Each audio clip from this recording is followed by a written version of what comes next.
Good afternoon. Welcome to Partners Provider Forum.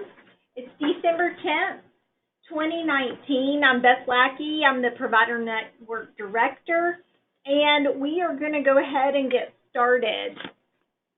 So welcome. We have several presenters today, so we want to be good stewards of our time. So we're going to cover Provider Council updates, Medicaid transformation updates. We have some information around member engagement department and additional information on member engagement. We also want to talk about some of Partners' member engagement goals. We have two presenters today that are joining me. The first is going to talk about reducing the risk of overpayment and documentation of services, and that is Bill Owens, our Program Integrity Director. And then we have some utilization management updates from one of our managers, Lisa Go-Harris. We're going to follow that with QM updates, credentialing and enrollment updates. I'm going to spend a little bit of time talking more about measurement-based care. I have additional information about how that then ties into value-based contracting. And for the last 30 minutes, I am going to have Pix Health do a presentation on a new app that Partners is going to be implementing, and we're in the process of implementing so that we are able to focus more on member engagement. Our Provider Council elects annually new leadership. We did have elections in our Provider Council. That's your meeting. That's your peers that are advocating for you with the MCO. And your new leadership, and this will start after the first of the year, Beth Brown will be the chair. Alicia Emmons will be vice chair, and Tegan Brown for secretary. So those are your leadership of the Provider Council.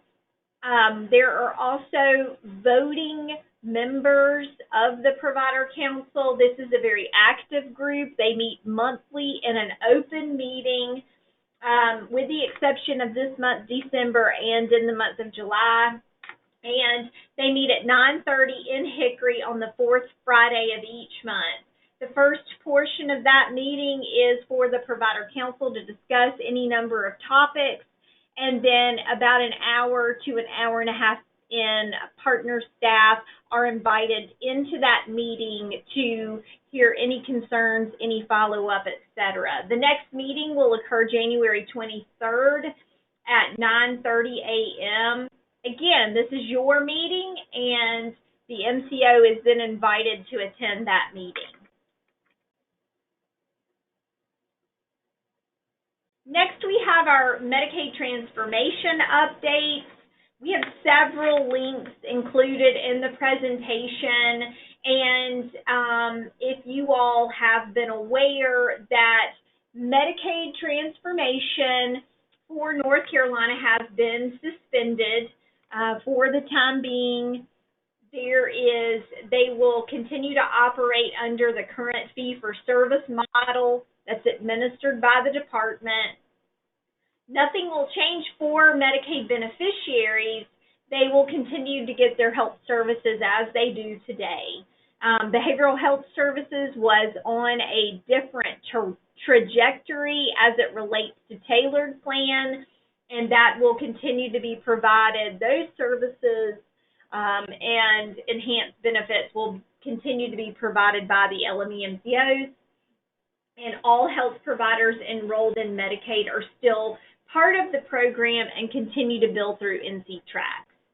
So what we believe will occur is that the entities that will be operating a tailored plan will have to respond to a request for information or an RFA of some type.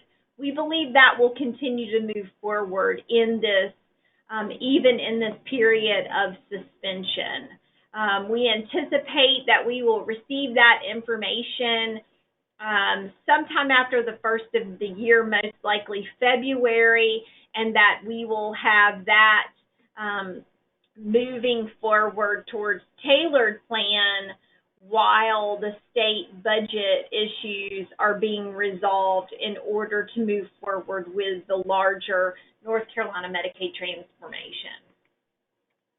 There is lots of information that continues to be out there. It's important for any members that you have that are questioning their benefits or their entitlement for them to ensure that they are engaging the local DSS where their benefit may have originated, or from previous information around information as it relates to the enrollment broker.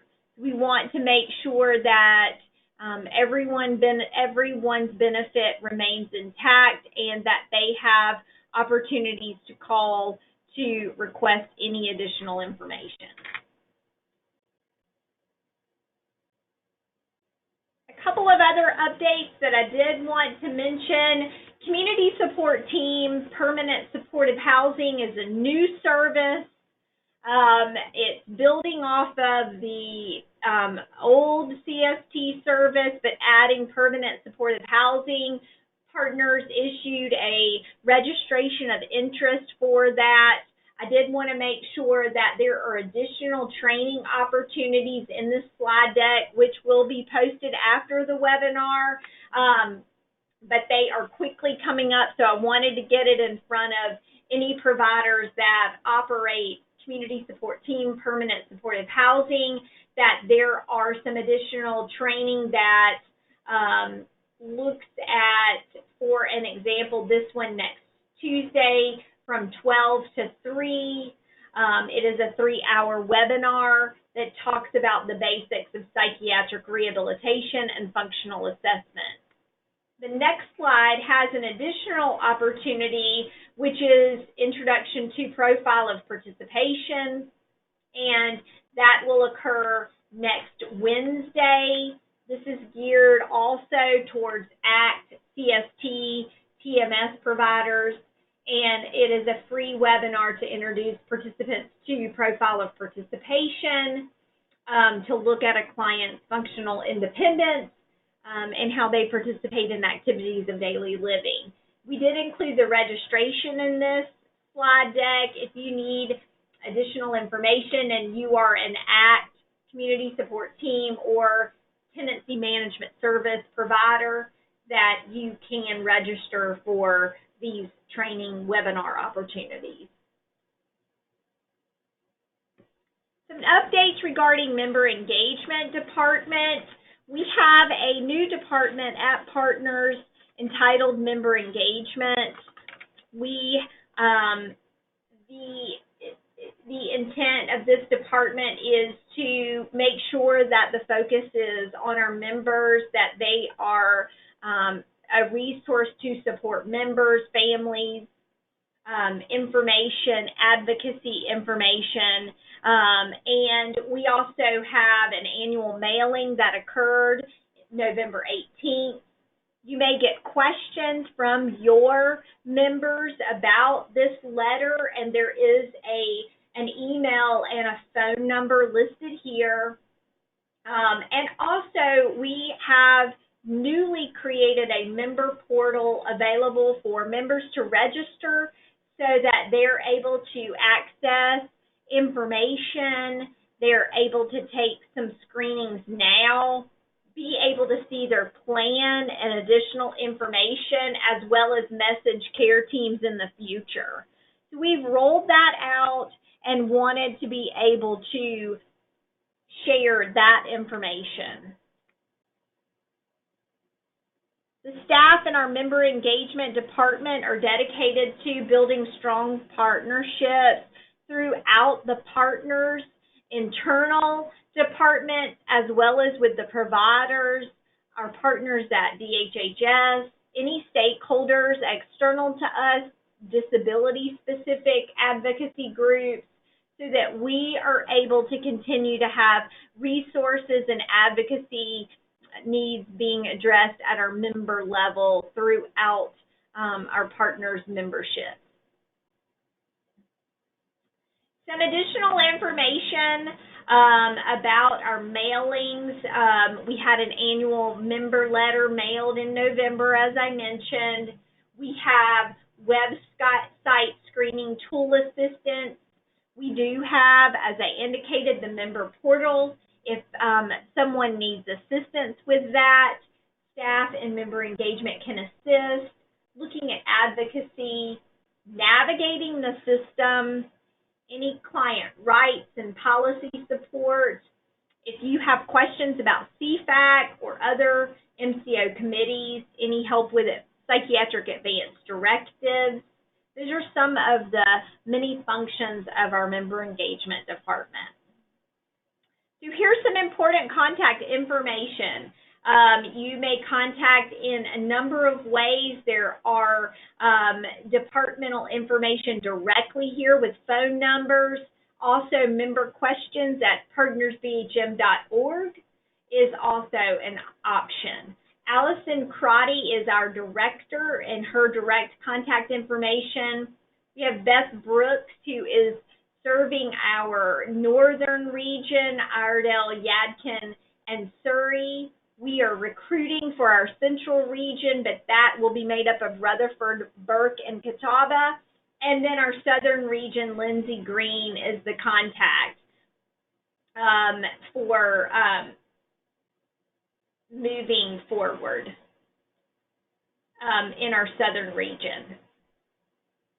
Again, this information will be posted on our website so that you can have this information available. This slide deck will also be available after the forum. Partners has a strategic planning goal of member engagement this year, and one of the things that we want you to help us with is increasing our adult and child members' perceived improvements. That's really what we're all focused on, and what we want to work on is how do we help our members perceive improvements in the following categories by 5%.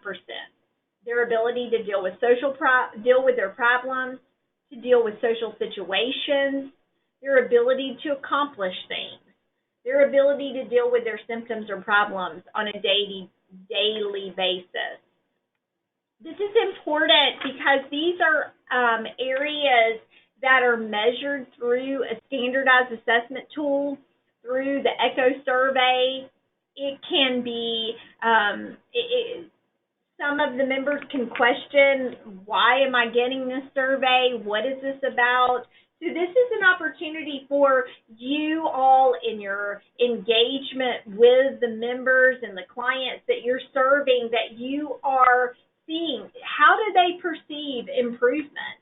You know, is the intervention helping them in their daily problems, in their coping? That is the intention of being able to serve this population. Next up, we have Bill Owens, our Program Integrity Director, and he's going to talk about reducing the risk of overpayments and documentation of services. So, Bill? Good afternoon, Beth, and everybody on the webinar. Sorry about the pop-up there, Beth, and thanks for answering the question. I just wanted to make sure everybody got a copy of these slides afterwards, because there's some, I think, some good resources in here. So thanks, Beth. Great, thanks. I suspect that pretty much everybody participating in this web conference call knows what I'm going to say already, but I think there's still a few people who could use a little help. And the reason is we recently completed a study of the tentative notices of overpayment that we've issued here in the Program Integrity Department. We looked at T&Os issued over the last 2 years and found that one of the top 3 most often cited violations was for missing elements in service notes, which includes, in part, some issues around signatures. So that's what we're going to talk about today.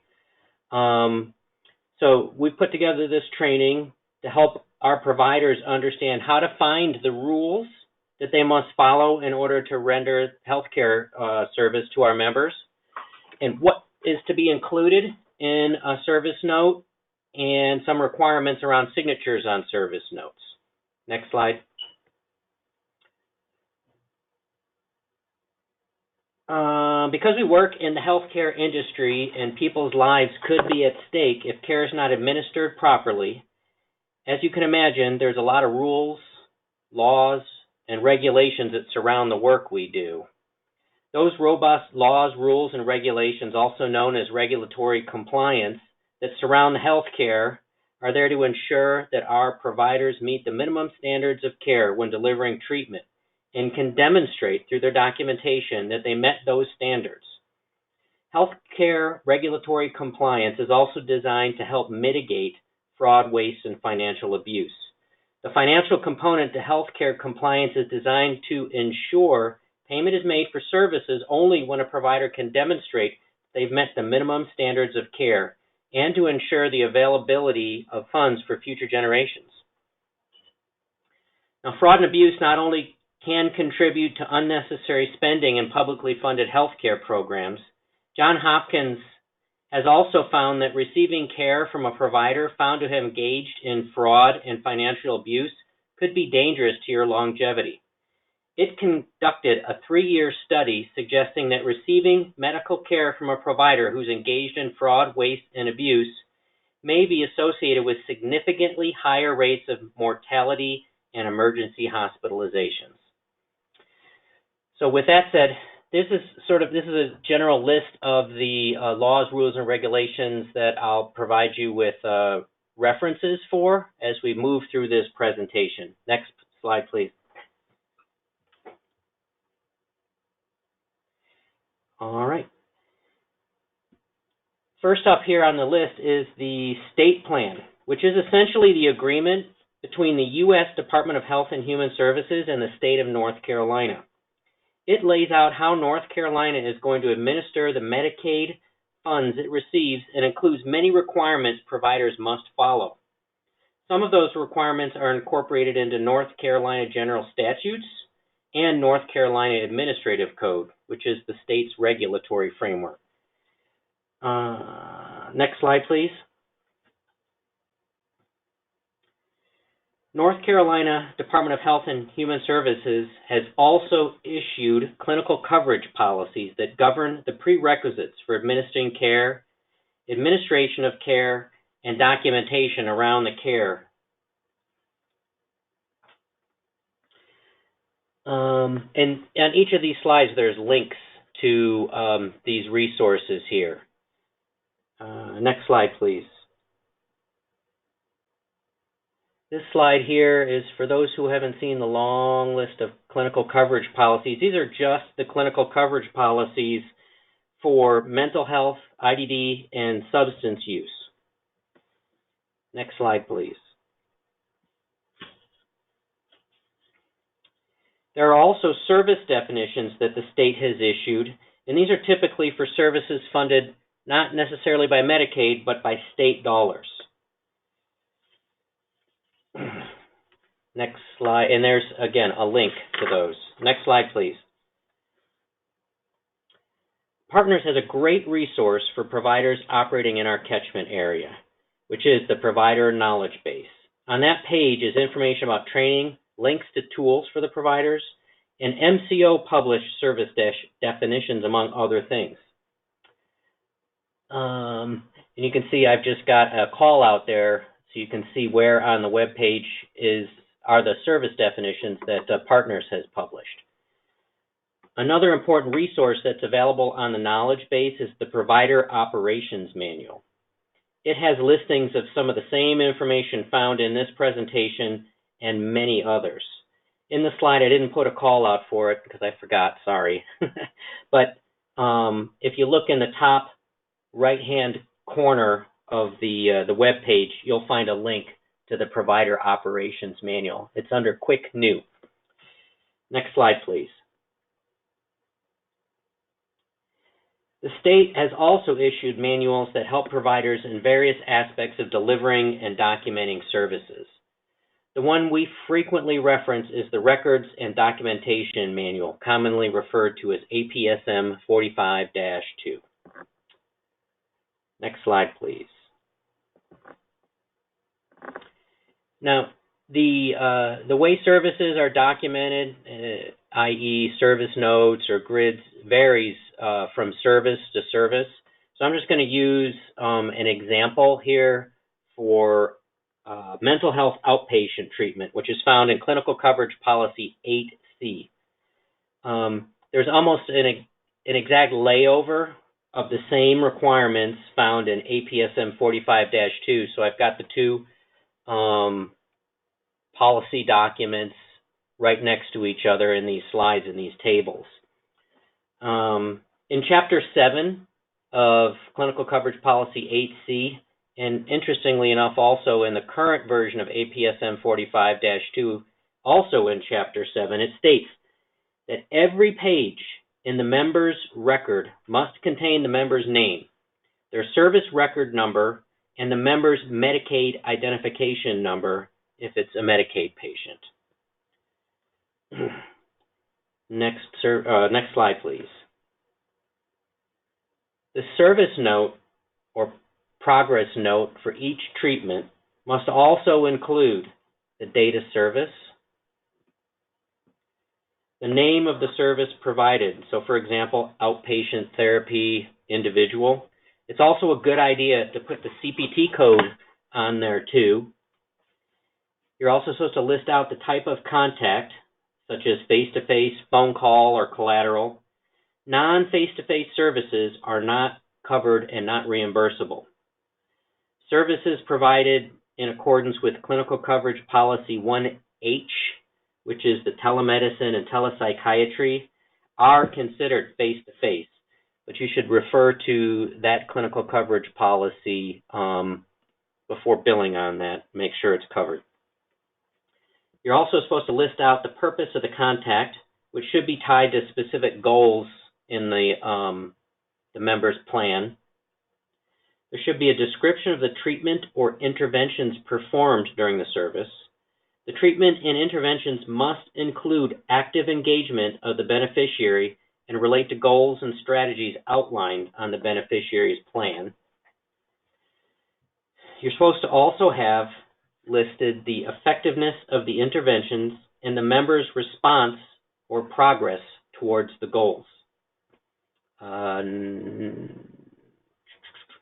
And then APSM 45-2 asks that you also include the place of service when required by the service definition. Next slide, please. You're supposed to list the duration of service, which would be the length of the assessment or treatment in minutes. And then you're supposed to sign the note with your credentials, degree, and licensure of the clinician who performed the service. Next slide, please. Next slide.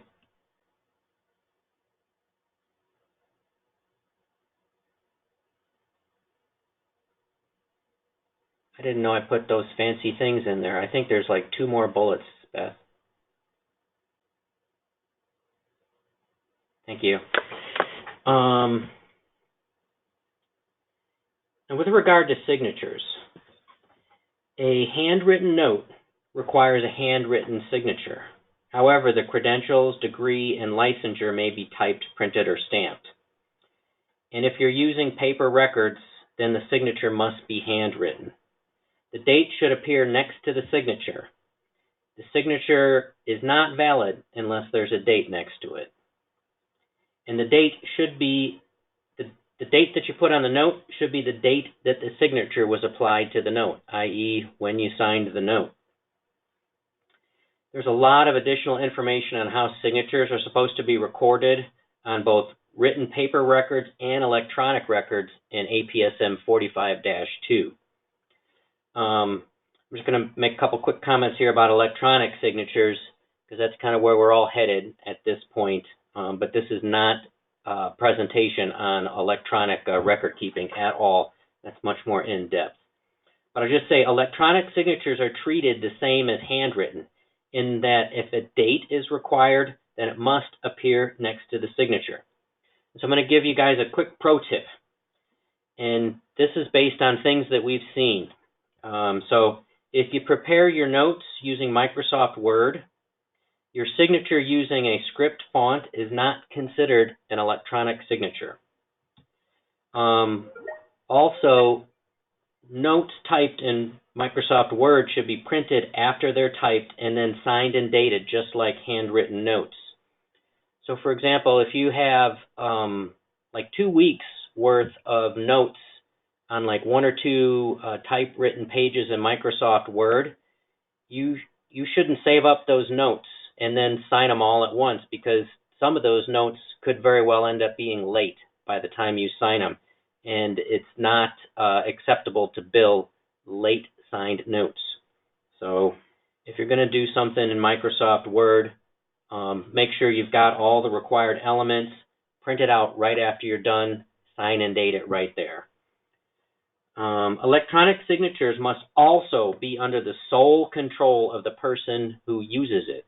So in other words, the owner of the company, a supervisor, or the quality manager of the company should not be asking staff for their login IDs. So the only person who should have the login ID is that particular user. The staff member providing the service should be the only one creating the electronic note and should not share his or her login credentials.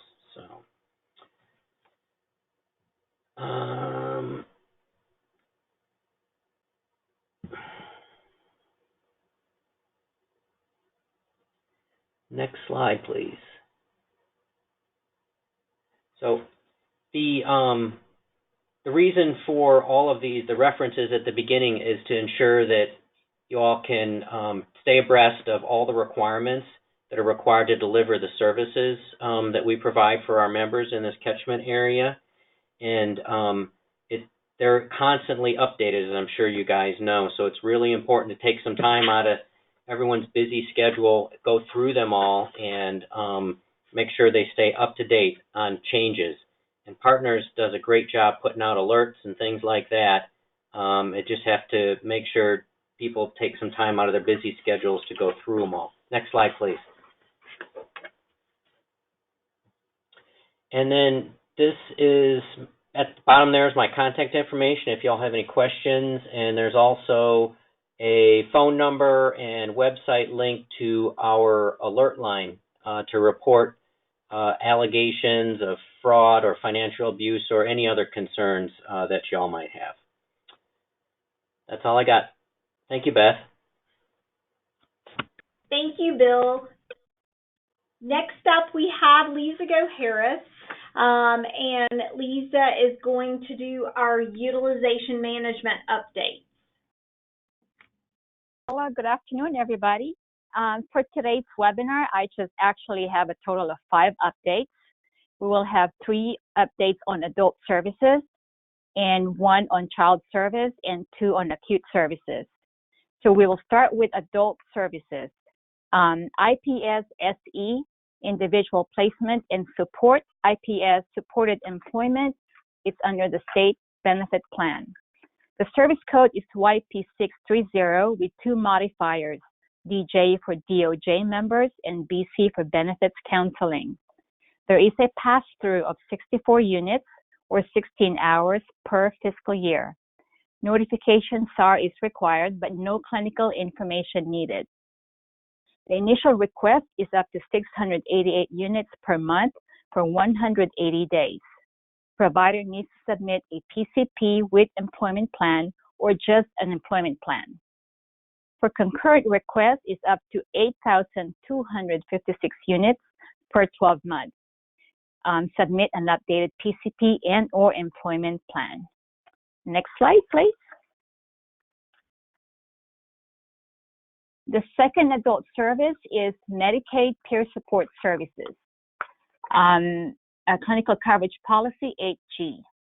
H0038 peer supports individual There are several modifiers under H0038.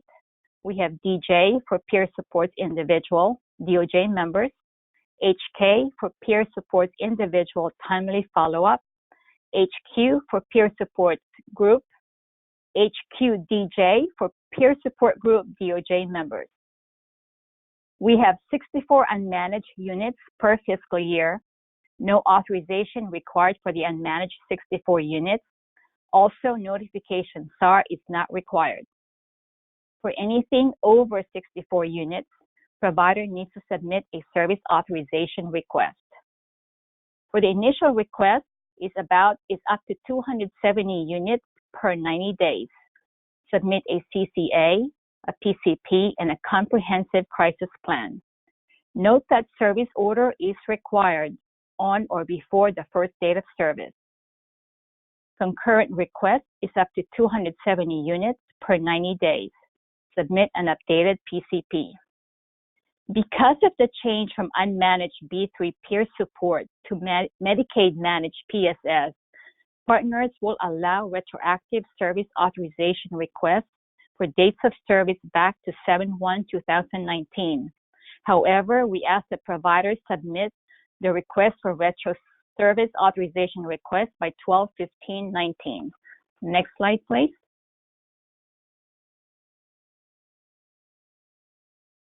The third adult service is Community Support Team, Clinical Coverage Policy 8A6. The current code is H2015HT with a DJ modifier for DOJ members. The new CST service codes will be posted soon. Initial authorization is a pass-through of 36 units for 30 days, once per treatment episode, once per fiscal year. Notification SAR is required for pass-through. The first concurrent request is up to 128 units per 60 days. Documentation requirements include CCA, PCP, and a comprehensive crisis plan.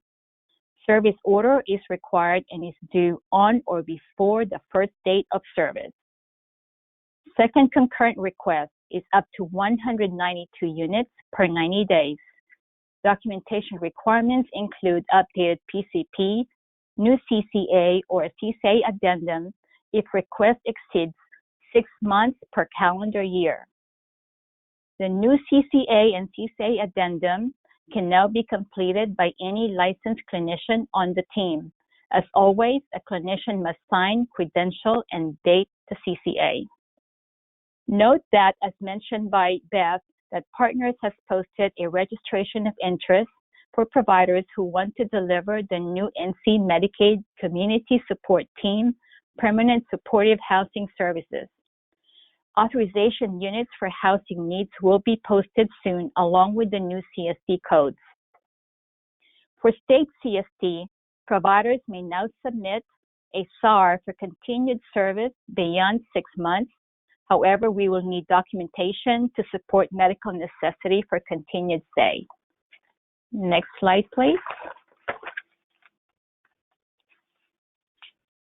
So now we move on to the child service. We have a new service, Child Focused Act, Assertive Community Treatment Team for Youth, H0040HAU5.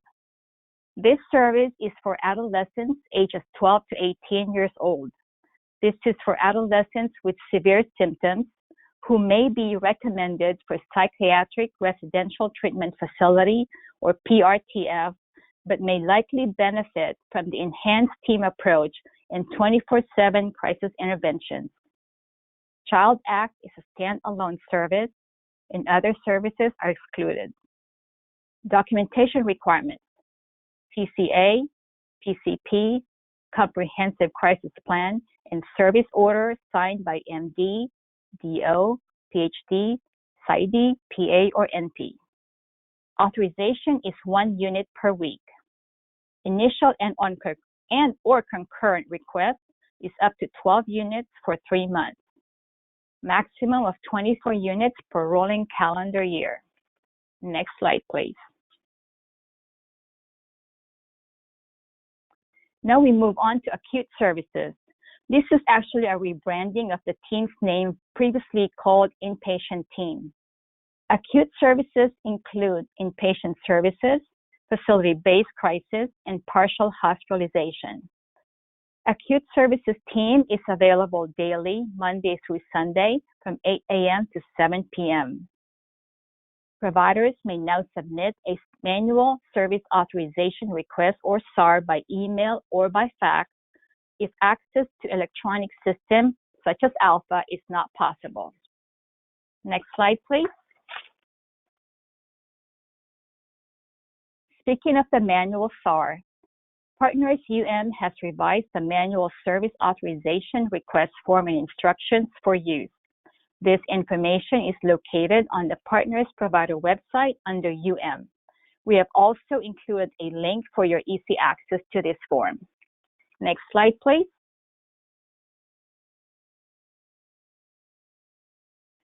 Electroconvulsive therapy, ECT. There are 6 unmanaged ECT sessions per fiscal year.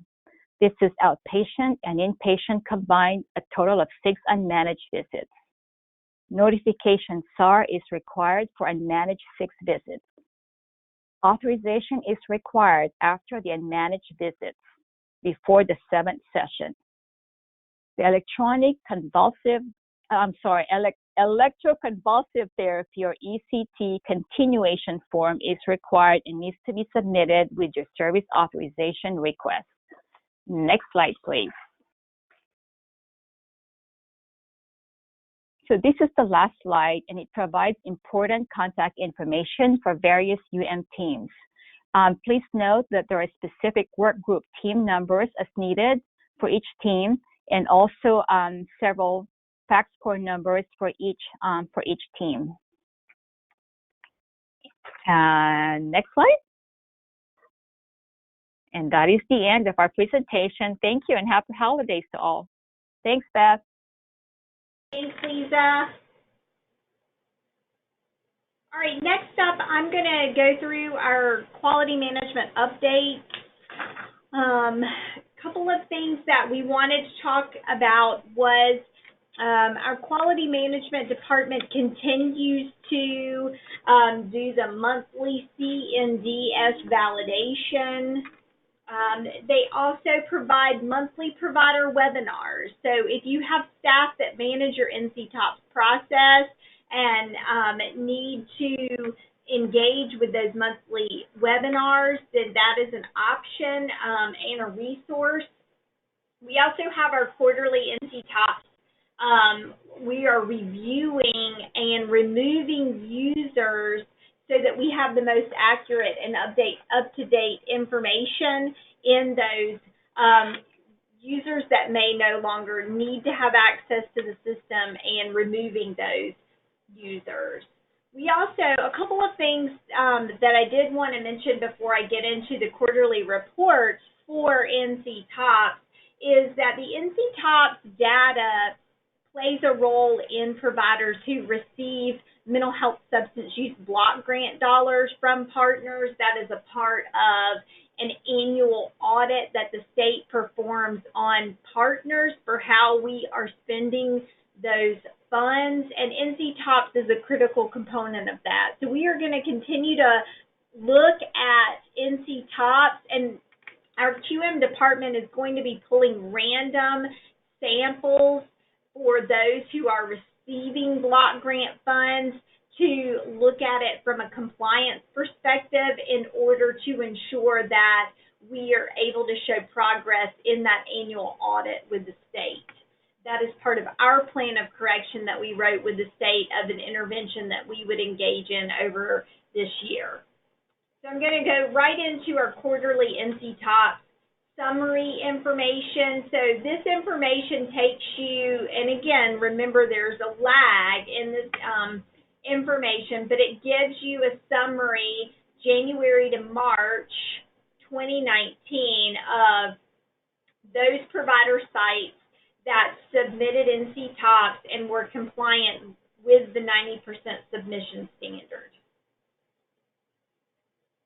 So just to look at those initials that were submitted January to March 2019, 73 provider sites met the 90% submission standard.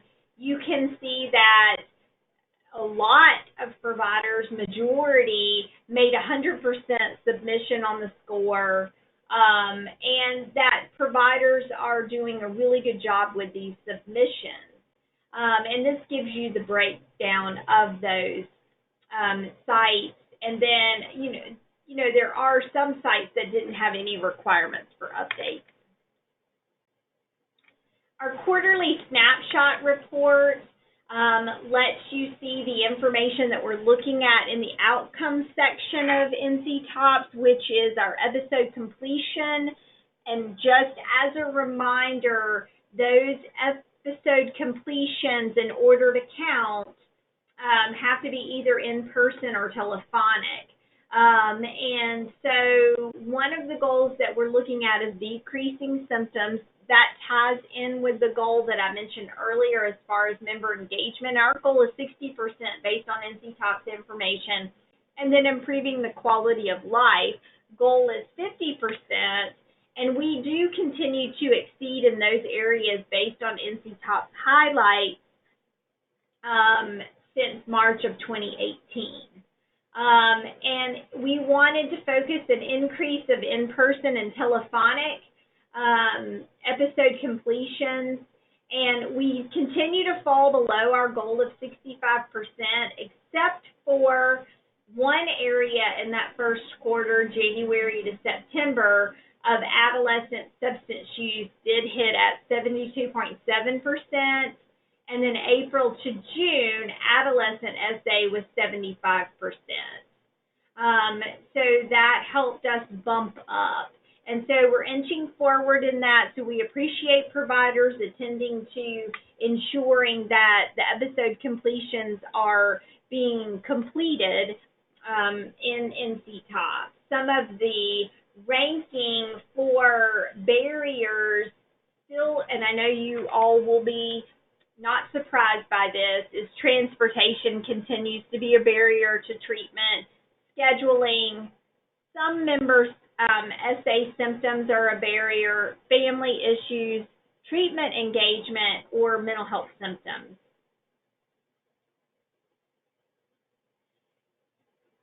Here is just an indicator of our initial interview timely submission and our goal. So we want to make sure that we're getting those timely submissions in. We continue to fall below our goal of 80%. And so we're shooting for 80% and want providers to continue. If you are delivering a service that requires an NCTOPS, that you're getting that interview submission in timely. Episode completion reason, meaning that the person completed treatment, you're able to close that out. And so we want to increase that. Our goal is, as you can see, 25%, and we're under that goal and hovering just below 20% as of April to June data. So we're trying to move the needle on that goal.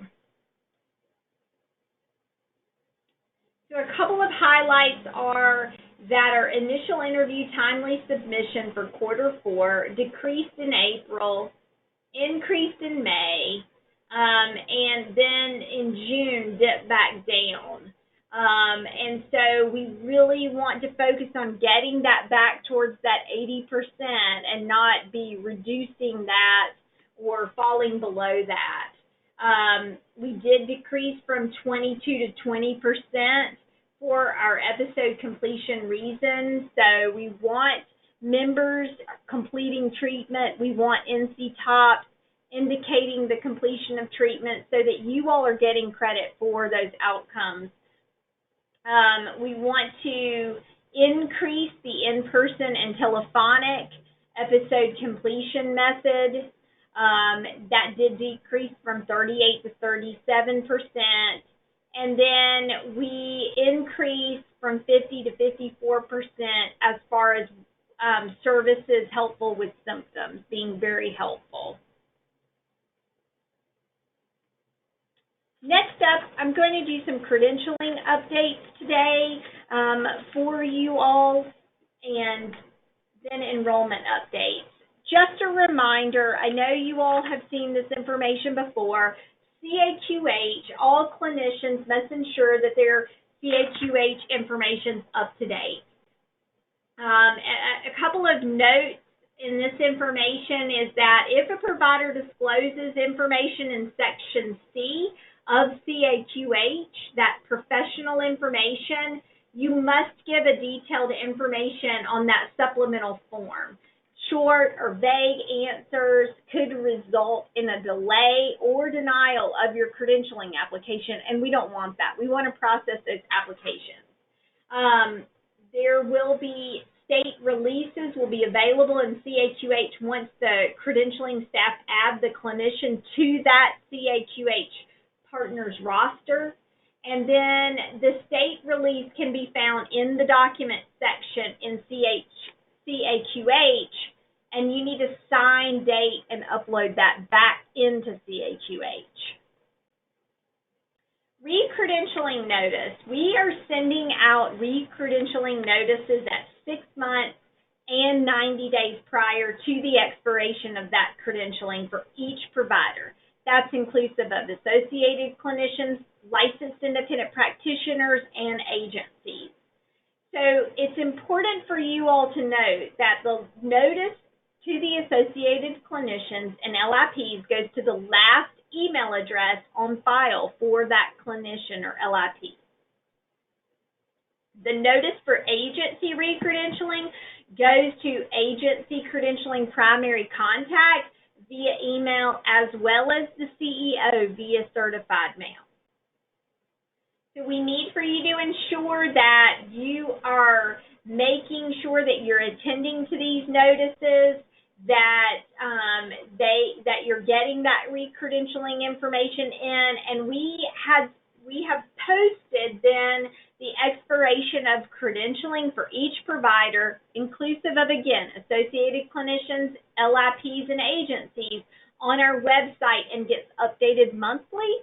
And we've provided the link here so that you can also make sure that your clinicians are attending to those re-credentialing notices. Contract notices. So our agencies and licensed independent practitioners will receive a contract warning notice via certified mail at that 90-day mark. We want to ensure that we don't have agencies and LIPs credentialed and not credentialed and then contract in our network. You must be credentialed and contract. So if we've not received that complete re-cred application 60 days prior to that credentialing expiration, then we will issue a contract non-renewal letter with the effective date of that. We can only assume that you're no longer wanting to work in the network if you're not attending to that. And so we're trying to put stopgap measures in place to make sure we're notifying you so that if it is an error, the action has not been taken and you're able to correct that. And one of the things that we have an obligation based on our accrediting body is that we have to start at this point in time notifying members or consumers that the provider's no longer going to be eligible to serve members in our network. So we don't want additional members getting added in to have to then transition them. The application must be complete in order to avoid or stop the contract non-renewal process. So a complete application is defined by all attachments are received, they're correct with the information, the application is correct, and then no additional information is needed. Credentialing versus enrollment. They're two different processes and two different units at partners. In addition to enrollment within CTRACS, that is separate. from credentialing and separate from enrollment with partners. Providers must be enrolled in NCTRACS in order to be eligible to apply to join our network. Enrollment with partners, meaning enrollment in Alpha, cannot be completed if NCTRACS enrollment does not match information submitted via credentialing. So they are separate processes, and it's important to understand those separate processes, but also how they work together. Let's talk a little bit about associated clinicians. When initiating credentialing for an agency new to Partners Network, be sure to submit that provider change form to initiate credentialing for that associated clinician that will provide services with the agency at the same time. And the provider change form lists out all the information needed to be able to submit that information. NPES stands for National Plan and Provider Enumeration System. This is where you have your addresses, taxonomies, NPI numbers must all match in North Carolina TRACS, NPES, and Alpha. All of those things have to match one another. Your NPES must have the most current address and taxonomy information for the agency under that NPI associated with each site. And credentialing then has to verify that site and taxonomy in the application that's registered in NPES under the NPI number listed for it. So how do you make changes for information? We wanted to provide you with some information around that. If you need assistance in making changes, then there's some pathways here. Individual NPI numbers, here's a number to call. Organizational NPI numbers, there's a number, and then the selection to get where you need to be. Also, for all changes related to your organizational NPI, you will likely need to have your W-9 handy when you call. If you're making changes to your provider information, name changes, license updates, adding a site, adding services, updating taxonomies, the provider needs to submit a provider change form with those specific changes and information listed. You can find that form on the partner's website under Provider Knowledge Base. At the top of the website, and once in there, go to Credentialing and Enrollment tab, and you can see the provider change form there. Please submit that provider change form to the credentialing team email, credentialingteam@partnersbhm.org. Ensure that we have the most accurate primary contact information, that it's correct, and that if the primary contact for the agency changes, then please let us know that by submitting the change form to update that for the agency. That makes sure that we're corresponding appropriately with the correct individual. Clinician insurance requirements. You must submit a COI or certificate of insurance for the agency's professional liability with partners listed as a certificate holder. If the clinician is covered under the agency's professional liability, please submit either a roster of those covered employees or documentation on agency letterhead showing that that clinician is covered by the policy. In the event that that clinician is not covered under the agency's professional liability, then you would need to submit that COI for that clinician's individual or personal policy. And again, it must list partners as the certificate holder, and you can send that to the credentialing department's attention. Partners is required for agencies to be listed as additional insured under general liability coverage, and we're required to be the certificate holder for all required insurance coverage policies, meaning general liability, professional liability, auto, and workers' compensation. If you have questions about anything that's been shared today, Jason Arnelius is our credentialing supervisor, his contact information here, and then you have a pathway to contact the credentialing department directly. Now I'm going to talk a little bit about our enrollment in NC Tracks. We talked earlier about the difference between enrollment and credentialing, and I'm going to go in a little bit greater detail. So, enrollment in Alpha. Provider network enrollment staff verifies that the provider is credentialed with partners, enrolled in Tracks, and if the provider is credentialed and enrolled in NC Tracks, they get enrolled in Alpha and a contract issued. So we're validating and verifying that they're credentialed, they're enrolled in Tracks, and if those two are true, then we're able to enroll in Alpha and issue the contract. So if a provider is not enrolled in NC Tracks, partners cannot enroll a provider in Alpha and cannot issue a contract. Common enrollment issues that we've been seeing with associated clinicians is the practice address is not under name or address tab in NC Tracks. The license has expired in some way. Clinician not affiliated with the agency in NC Tracks. Taxonomy not loaded in NC Tracks or NPES, or it's not an acceptable billing taxonomy.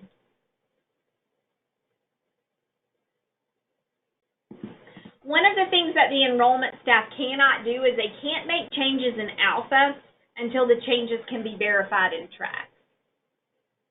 And they can't, accept a managed change request as proof changes have been made. If an enrollment status letter is received, so once the managed change request is approved, please let the enrollment staff know so the changes can be verified. They wouldn't go back and check those, so we need for you to prompt those changes and notify us that that needs to be checked so that we can enroll that in Alpha. If you have any questions about enrollment, the enrollment group email address is enrollment@partnersbhm.org, and Danielle Clark is our enrollment supervisor, and here is her contact information. Again, we will have this information posted for your review, and this whole webinar will be posted as well. Now, you're going to get really tired of hearing from me, but we're going to talk about measurement-based care, everything you ever wanted to know about measurement-based care, or everything you ever wanted to rehear about measurement-based care. So a couple of things that we've mentioned on several different correspondences and several different specific webinars, and we're going to continue to have webinars focused on this that has more information about this, and we're continuing to have individual provider meetings, and we're in the process of scheduling those meetings, and we'll continue to do so. We ask providers to start looking at the population and measurement tool that they would choose to implement, and start somewhere, 11-1. We are looking at that through your annual performance review process. Your account specialist, as you know, does an annual performance review. And so we're going to be asking questions about measurement-based care. Where are you? We are trying to push the network towards measurement-based care and have this paradigm shift take place. So this is just a reference to the training library where we have the training that we did on the original measurement-based care, October 2nd, our communication bulletin, and also resources and references around measurement-based care optional tools. That is not exhaustive. I think we've provided some information on that and have tried to limit confusion that those were the only tools that you could pick. No, what we're asking is that you would be using reliable and validated tools, not homegrown tools. So what is measurement-based care? It is the systematic administration of a symptom rating scale.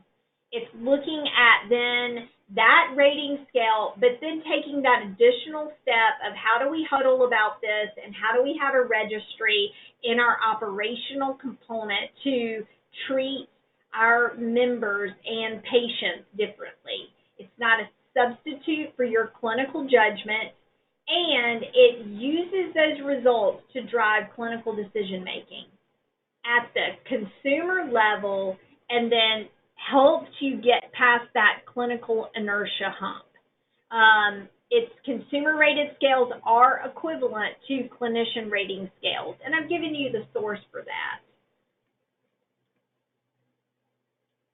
So additionally, measurement-based care, here's some ways that we wanted to think about gathering your baseline measurement data, your screening, and ongoing systematic measurement. You're looking at progress, you're making treatment changes as a result of the information, feedback-informed treatment. And then you're taking aggregate data at a population to look at that. You're able to see that change in clinical process. It's not just a metric. It's to improve the treatment. You're trying to maximize your outcomes. And it's offering data for you to show your value proposition across programs, populations, your others that you may contract with, across your staff. You know, we're doing really well treating this population, and here's what our PHQ-9 data says about that. Measurement, it skipped ahead one. See if I can go back. So measurement-based care is more than a quality improvement metric. So you can look at it here so you can see how this matters. You're having a baseline at that individual level, you're measuring progress, you're making changes, and you're looking at that improved outcomes, and then looking ultimately at that provider satisfaction level, which says, okay, I am doing that work that matters to people and their lives are improving, as opposed to not knowing what's happening.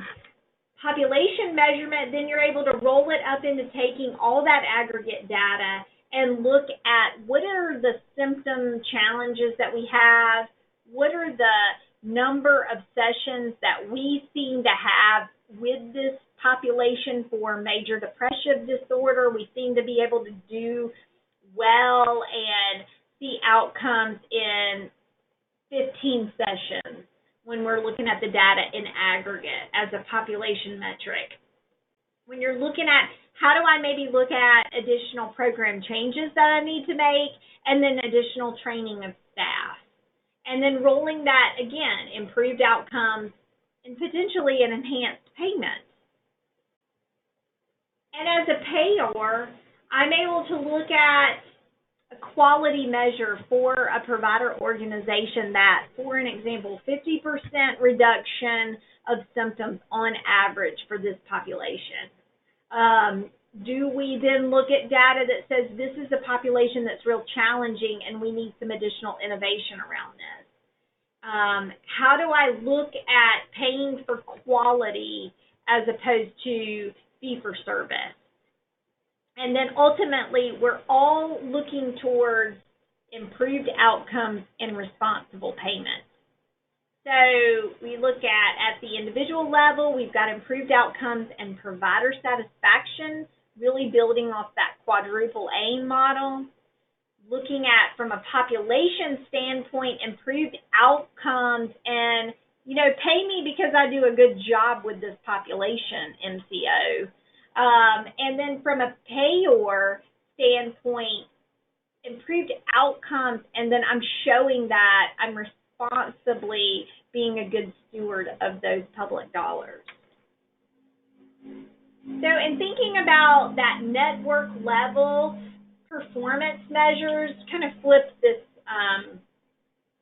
triangle to look at across network providers. We're looking at national quality forum measures. We're looking at reliable tools. Are we as a network able to show, by using as a network the PHQ-9 as an example, that we're reducing symptoms based on the PHQ-9, that we're reaching a remission, that 80% of individuals served see a reduction of better symptoms in this number of weeks, and there's a reduction in psychiatric hospitalizations, or medical for that matter. At the provider level, looking at the same types of data, but at your own level. So I can, as a provider, I'm implementing this tool, and I'm seeing that across the population that this tool is indicative that I've got a 50% or greater reduction in symptoms. I can demonstrate that, the majority of my clients complete treatment in 12 to 15 weeks. The average number of treatment adjustments, this goes back to how am I making those treatment adaptations based on the registry and our huddle about these members, that I'm doing around 40. So I'm going to have to adjust for this population this many times, and that you're able to look at that treat to target a 40% reduction in this amount of time. And then from an individual standpoint, you're showing them that on the PHQ-9, they can see, hey, I maybe went up, that ties to this, and then you're able to then have it, go down to, hey, I'm leveling off, and I've had a reduction in my symptoms, and here's how I can see that visually. Using the GAD-7 as well. Those are just examples. Some information about the focus on measurement-based care. I've provided some resources here from the Kennedy Forum. There's really good information. I think what is shocking, and I think a call to action for all of us, is that behavioral health providers only detect 19% of patients who are worsening. That's significant.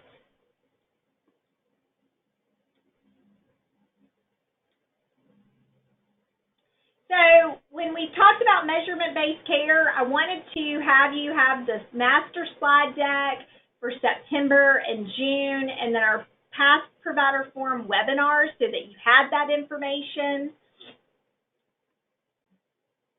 And then this ties in very nicely with value-based payment and contracting.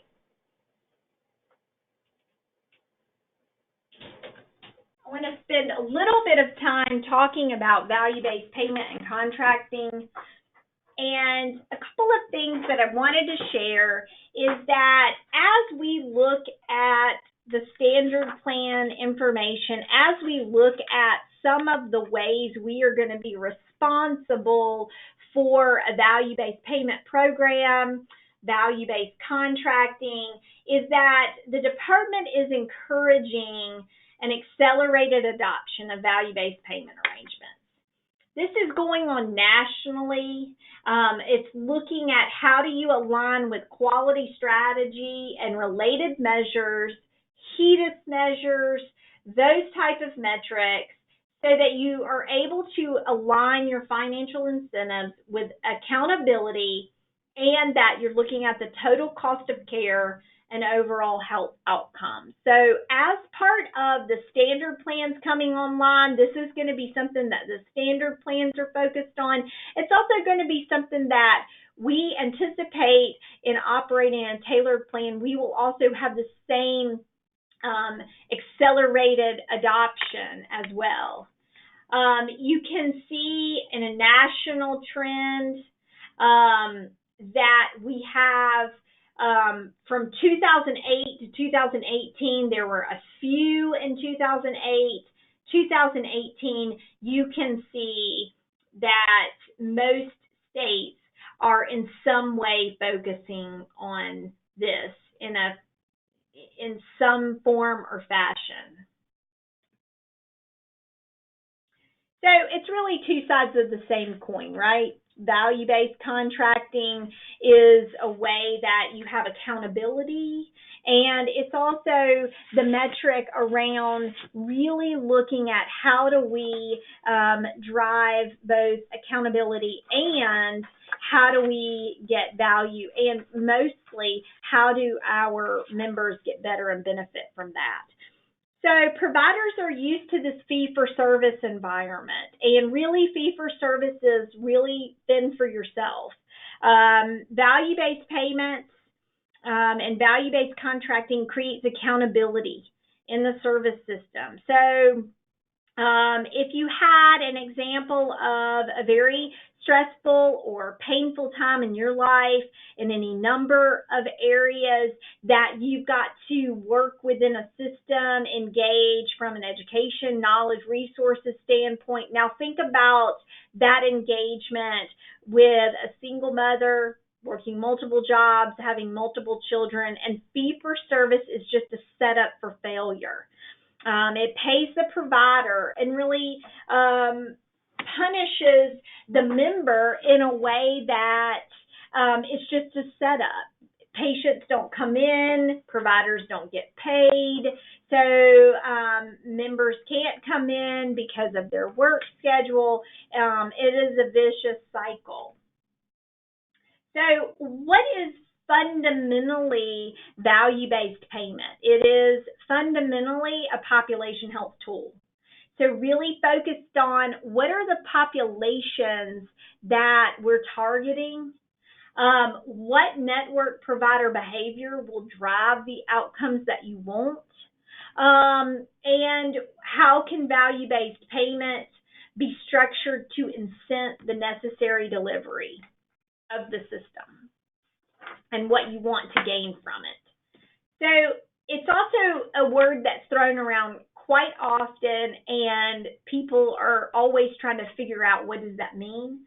So value-based payment in simple terms is an emerging payment approach. It pays for value, meaning better care, better outcomes, better reduced cost. And that is instead of paying for volume, which are visits and procedures. This is not a mathematically sound equation. This is just for visual concept. So value equals quality divided by cost multiplied by the population. So this is how we're looking at, how do we look at value-based payment and value-based contracting as a population health management tool. So increased value, reduced cost. So what's the theory behind it? Paying for volume, fee-for-service is expensive.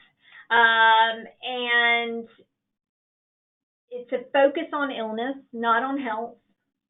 There's a lack of accountability. It doesn't promote or engage innovation. And there's no payment for some of those important parts of the service. You all do things that you inherently can't get paid for that are important components of the service, but there's no space for that. And so it's really structured around thousands of people.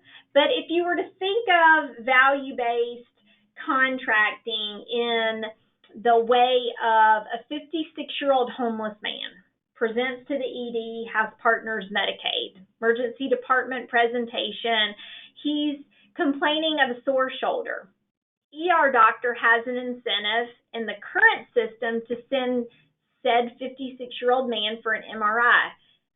Concerned in a litigious society, let's check this out, complaining, but it's not really going to change the course of his treatment. Right now, they can get paid for that. So the focus is on illness, not on health. So maybe the return on investment instead is paying for housing or paying the electric bill so that the person can sleep on a mattress, because the real reason his shoulder is sore is he's sleeping on the ground. But our system is based on the concept of if a primary care doctor or if somebody's not seeing someone, they can't afford to just sit there in that firehouse model waiting for someone to show up. So what are the mechanics of value-based payment? Benchmarking. So what's the baseline spend against the future spend, and how we measure this? How do we risk adjust this? So how do we look at somebody's member characteristics? So age, gender, health status. Theoretically, a 22-year-old runner may have a better health profile than a 72-year-old smoker with COPD. Attribution.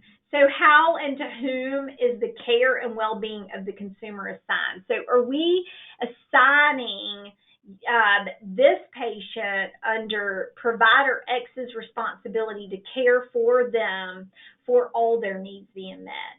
Then how do we look at the data analytics to look at what is the expected future result? Stop loss. If you have an upper limit on the amount of a provider can lose in that shared risk arrangement. So those are all the components of and the mechanics around value-based contracting or payment. So what's the stew in value-based payment? We've got fee-for-service. Reimbursement is really kind of the meat. You've got some care management in there as some nice vegetable. You've got an upside shared savings of, look, I'm doing this great work. I'm saving money on your inpatient total cost of care partners. I'm saving money on your emergency department utilization partners. That's that carrot in there. And then there's a quality incentive payment. So these are all the components building that stepwise approach for value-based payment. So here's another way to think about it. You've got fee-for-service and partial capitation in these base compensation models. You've got this kind of PMPM, care coordination fee, and then you have these quality modifiers, quality incentive payments, global payments, large incentive payments. So eventually the goal is to turn it upside down. Apparently I really like upside down triangles. So this is the change that we want to work towards, is that your base compensation models reduce over time as you're building a value-based payment structure. Your partial capitation reduces. So your base becomes smaller from the previous slide. You've got your care coordination, care management, care function in there. And then the bigger piece is your quality incentive payments, your quality modifiers. So when you look at what the standard plans are going to be held to, what we anticipate operating a tailored plan will require, is that they're looking at a specific learning and action network healthcare payment model, the HCP LAN, because we all like really good acronyms in the system. And they're looking that you are not just turning everybody upside down. You're not going to do value-based payment arrangements with every provider in the network. But you're doing a stepwise approach for you to look at the populations that you really need to manage well and that you really need to get a handle on. How do you move in that way?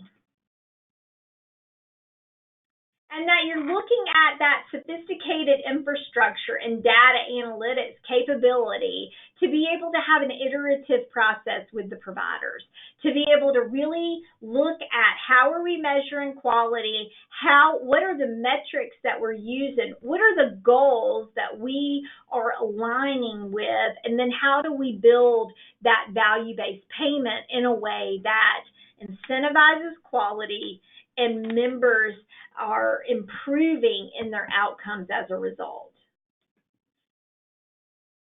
So if you look at, and I've included the link here to the model, this is a whole framework where you look at the trajectory for value-based payments. And this is across all payers, traditional Medicare, Medicare Advantage, commercial, and Medicaid. This also is inclusive of behavioral health and physical health as well.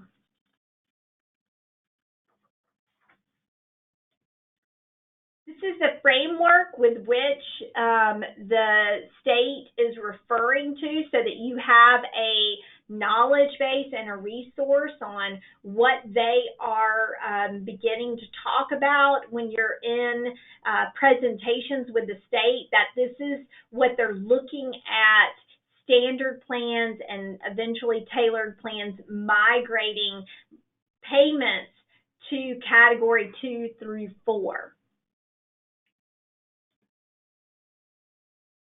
And you can look at the most aggressive adopters of category 2 through 4.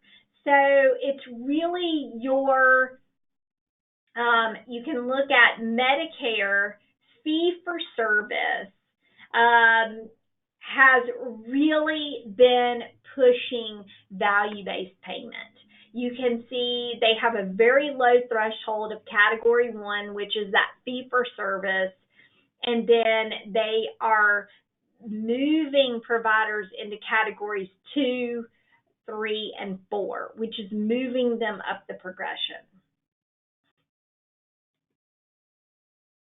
So a couple of things that's important to see, and try to overlay this information so you can see. Cost-based contracting is down in the bottom. It's not there's never going to be a contract that is able to totally cover your cost. So we moved into this fee-for-service, which is paying for the turnstile clicks with no link to quality, encounter, visit, payment.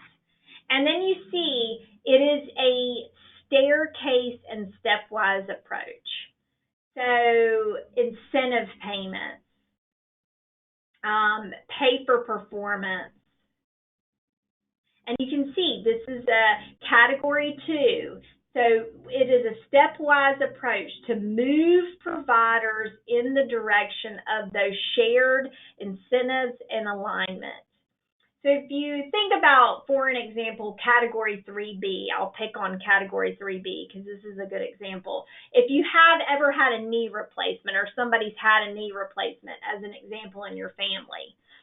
So you have a surgeon, they get paid. The anesthesiologist gets paid. The facility gets paid. Anybody else that is a professional as part of that gets paid. If the knee replacement doesn't work, then the surgeon could be performing that again. And all of those same people would get paid. We don't want to pay for 2 knee replacements, surely. We want to say, okay, we're going to do a bundled payment. So we're going to pay you the total cost of knee replacement, and we're just going to pay that in a bundle. And you are to then disseminate that dollar out for the other services. That incentivizes that procedure to be done correctly the first time, because you're having to manage those dollars. But you can see that along the bottom, as you move up the staircase, there's obviously a greater financial risk. When you're down here in cost-based and fee-for-service, there's little provider financial risk. But as you move towards the right, you're going to increase the provider risk, but also have the opportunity to have shared savings, bundled payments, even move towards partial and full capitation eventually.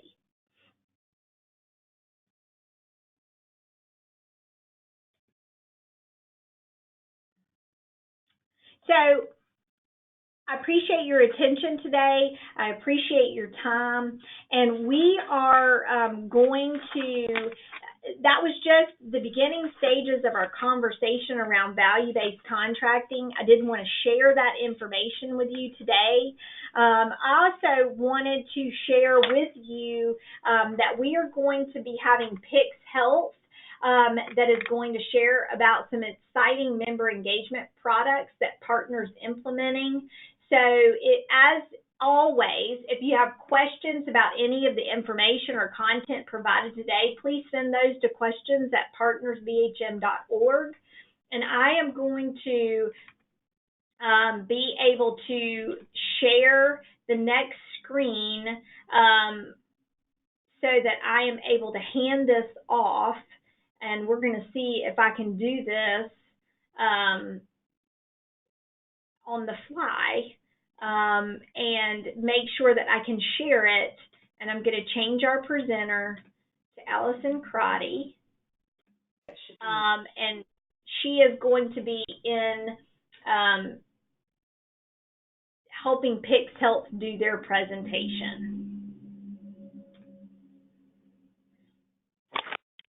Hi, everybody. Good afternoon. This is Allison Crotty. I'm the Member Engagement Director for Partners. And our operation teams are so excited to partner with Pix Health. We are doing a pilot with them to offer our members a non-clinical kind of digital support phone app, kind of a self-management tool for our members to use. It can help us with our strategic goals and providers with theirs.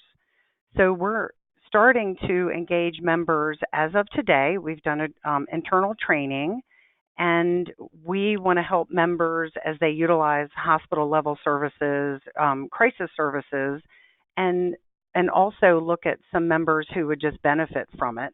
And they can register on the app by calling member engagement or their care coordinator or manager, and they can also just do it online from our partners' website. We have a new members tab, and under the member education, it'll tell you all about the Pix Health app and how to engage with that. But to give you some more information, we are lucky today from Arizona to have Pix Health representatives Ann Jordan, who is the co-founder and the chief experience officer for Pix Health, as well as Jackie Luciano, who is the implementation manager. And I'm going to hand it over to them, and they're going to share their screen and present this for you. Thank you. Oh, thank you. Hi, everyone. This is Ann Jordan. Oh. Can you all hear me and see my screen? Yes. Yes. Oh, good. Hey, that's success. Yeah, sometimes it's tricky on these GoToMeetings, right? Right. All right. So we're just going to take, I think, about 10 minutes here just to walk you through and introduce you to Pix Health. Again, I'm Ann Jordan. I'm a co-founder as well. The reason we started Pix was because of a personal need. My daughter was diagnosed bipolar. It was a journey. In the last year, she was finally, of those 5 years, she was finally diagnosed. She was in the emergency department about 5 to 6 times. As a family member, I thought she was okay because, she told me she was. As a care management group, it was frustrating. And as a provider and her doctors, everyone was working very hard to try to keep her healthy. At that point, we realized that there was probably more we could do to help people like my daughter. And so that's how Pix started, was a way to kind of relieve providers and care managers, put a little additional information into the hands of family and friends who support these types of members. And then, of course, to the patients, give them another tool that they can use to self-manage. What we've seen, though, and I'm sure you recognize this and see it every day, is that after the last 2 years of all of our members using this app, what we're finding is that most people are really struggling from loneliness, and that tends to be the underlying pervasive problem. And loneliness, there's no, cure. There's nothing really to do except for companionship. And so what you'll see today is that loneliness is costing more than diabetes. Becker's Hospital Review just did an article on loneliness, and they found that 80 patients represented over 5,000 ED visits. It cost over $14 million. And the reason that those patients were there was because they were lonely. And it's all over the news now. So how do we help? Well, PICS is here to help actually support your members. Regardless of their diagnosis, loneliness is there. And so what we want to do is really find a way to address it and support their needs. So what this is Janet. Janet represents maybe a typical member that you see regularly. She suffers a healthcare event, which puts her into the hospital. And despite best-in-class care, which I know you're all doing, she has a care manager. She's seeing her providers, and she's getting follow-up phone calls. There's all of this real life that's happening below the surface, and we call this the upside down, if you guys are Stranger Things fans. But these are real. Janet doesn't want to burden her friends. She loses her job. She's now isolated and depressed, doesn't have money, and so medicine now isn't, a priority. And if we don't address the things that are happening below the surface, she'll end up in the inpatient. So PICS collects this information, and we do it in a very unique way. So before I introduce you to kind of the experience within the app, I know it's kind of counterintuitive to, provide technology for people who are lonely. But first of all, the app is not social media. We have a unique artificial intelligence, which is a chatbot. His name is Pixar. And he builds a trusting relationship with the members and gets information from them that helps drive down outcomes and cost. So we'll introduce you to him and then show you a little bit of the experience within the app and show you why we have such high engagement. I think 89% of our members are engaged in this app every day. So it really will provide support for all of the members that you treat. So here's Pixar. Sometimes the audio does not work. Hi, I'm Pix, the intelligent and empathetic chatbot, but my friends all call me Pixar. You're probably thinking, he's cute, but I'm more than just cool hardware. You see. Thank you. Ooh. And after a healthcare event, using evidence-based screenings and tracking social determinants of health, I help members with resources in the moment they need them. But it's my charming personality that is the key to keeping your members engaged. I build trusted connections through compassion and humor, which is the foundation to any good friendship. And if you ask me, friendship is the foundation for good health, which is why I connect members to the people they trust. They're natural supports. We call them PICS Pals. I provide PICS Pals and the member's care team with insights into the member's well-being. Even when the member doesn't have a PICS Pal, my friend Andy is there for them.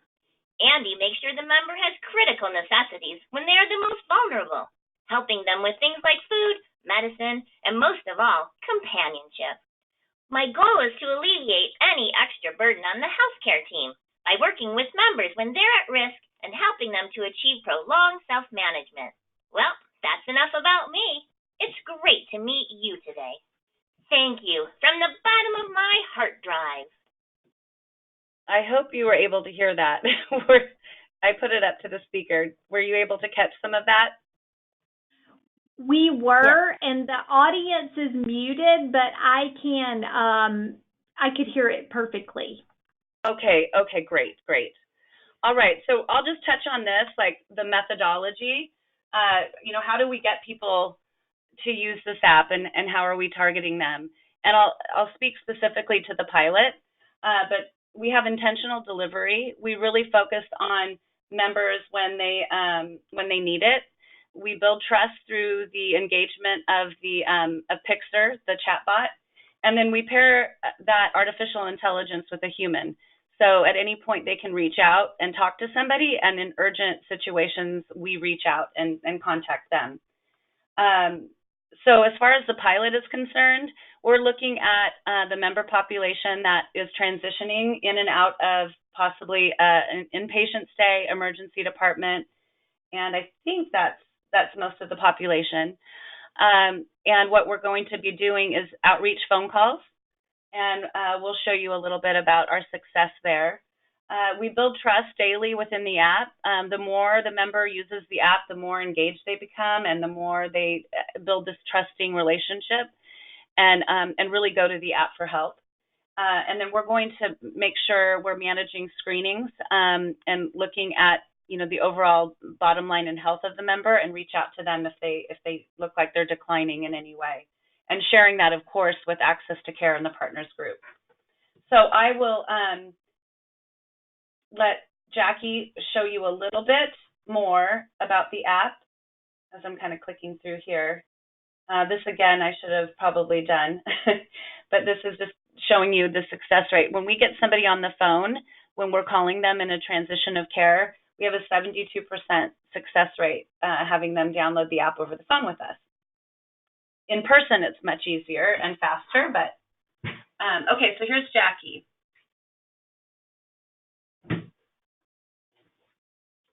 All right. Hello, everyone. My name is Jackie Luciano. So I am just going to take you through a brief demo of what the member experience is like on the app.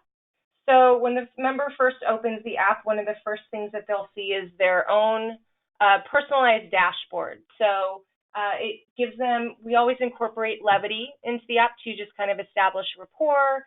And this is an example of that, where we give them kind of a fun, silly fact of the day. And in this case, it talks about National Cereal Day, and there's National Bacon Day, and different things like that. Just something, again, a good opportunity to incorporate some humor in there. And then in the reminder section is where we push health plan specific reminders. So I'm going to take you through. So this is an example of what it's like to chat with Pixter in the app. As you can see, it's really easy to navigate. It's with one touch of a button, and he just asks some questions and you click through. And then I'm going to give you an example of one of the screenings that we do. This is one of the ones we offer, and as you can see, it's designed to not feel like they're filling out a form in a provider office, but Pixter is the one asking them questions and engaging them in a compassionate way. And these scores that we get from these screenings will inform Pixter how to interact with the member, and it'll also inform which content and self-management techniques to feed the member. Because all of Pixter's interactions are designed to emulate a conversation that you might have with a friend. Maybe you're in a coffee shop or something along those lines. And if your friend is depressed, you're not likely to just ask, oh, how's the depression going? But you're likely to talk to them and empathize with them. And that's what Pixter does, is he'll relate to them and talk to them based on how they're scoring on those screenings. And then so what Pixter also does is offer some easy and actionable self-management techniques. So this is a good example of one where he talks about maybe playing with a furry friend. And then he'll give usually some kind of fun and cute little Giphy, something like this one. And who doesn't love little dogs cuddling on your chest? So this is another example of where we use levity and lightheartedness to build rapport. So I also want to touch really quickly on Giphies. Pixter uses them a lot. We use them a lot in our content, and we've learned that 87% of our members actually do have smartphones. However, many of them don't have access to Wi-Fi, so they're not using laptops or computers. and they're very reliant on their data plans. So we've deliberately and strategically designed the app to be compatible on all smartphones. So whether it's the new iPhone 11 or whether it's just the, minimal phone that you could get anywhere, all of it is designed to be functional in that. It's a really small app. We use Giphies instead of videos that are a lot heftier and have the Giphies are lower impact on data. So we're super mindful of that because we've seen it a lot. So the app is very small. So the next thing I want to go over is social determinants of health screenings. So we offer monthly social determinants of health screenings. It says that we're experiencing a little difficulty. I just want to double check and make sure you guys can hear me. Can you hear me okay? Yes. Okay, great. Okay, cool. Just wanted to make sure. Okay, so moving on. So we do offer monthly social determinants of health screenings. The good news about this is that we have a 92% completion rate on these. The reason being that in order to continue interacting with Pixr, they must complete the screening. So they're more likely to do so they can get back to chatting with their new funny friend. But our focus isn't on just collecting information from them, because then, we would just be like every other technology, but we want to drive action behind that. Because why did we bother asking? And also, if a member is in need of urgent food help, they're not going to want to wait 2 weeks to do something about it. So this is an example of when we would combine that human intervention with the AI engagement. So when a member has an urgent social determinants of health need, we use our compassionate call center and we reach out to the member and help them to get connected to the resources in real time. So this is something that we monitor daily, multiple times a day. And as soon as that urgent need comes in, we reach out to the member. And we also offer them a resource in the moment in the app, maybe a local food bank or something along those lines. But human connection is, one of the most essential components of the app. And, referring back to the beginning of this presentation, I think, loneliness is an epidemic that we are all pretty familiar with. And the concept of cultivating meaningful connection to improve quality of life is the foundation on which Pix Health was built.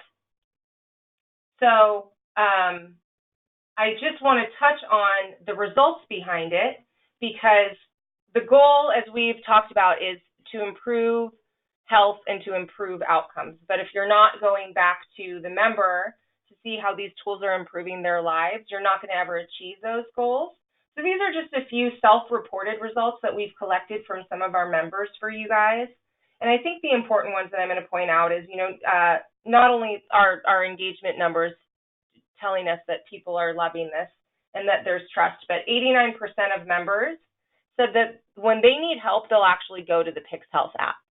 And then 88% of them said that they felt healthier after only 30 days of using the app. But what I think is a really profound one is the 65% of members said that the app made them feel more connected to their health care team as well.